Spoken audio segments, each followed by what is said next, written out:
ప్రసన్న కుమార్ రెడ్డికి ఇది కొత్తేం కాదు. కాకపోతే అత్యంత దారుణంగా నిన్న మాట్లాడడం జరిగింది.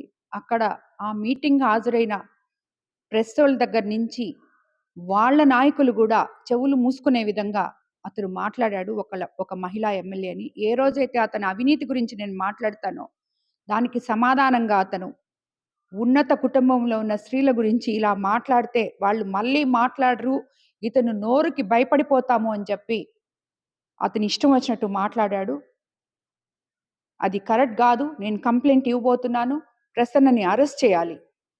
నీ కరెక్ట్ కాదు.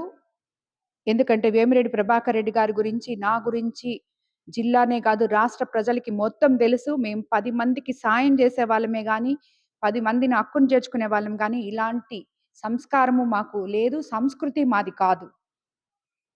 తప్పకుండా మహిళలందరూ ఇలాంటి వాటిల్లో ముందుండాలి. ఎవ్వరు కూడా ఏ ఒక్కరు కూడా మహిళల్ని కించపరిచే విధంగా మాట్లాడకూడదు. మాట్లాడిన రాజకీయ నాయకుడికి తిరిగి రాజకీయాల్లో పోటీ చేసే హక్కు కూడా లేకుండా చేయాలి చట్టాలని చెప్పి నేను కోరుకుంటున్నాను.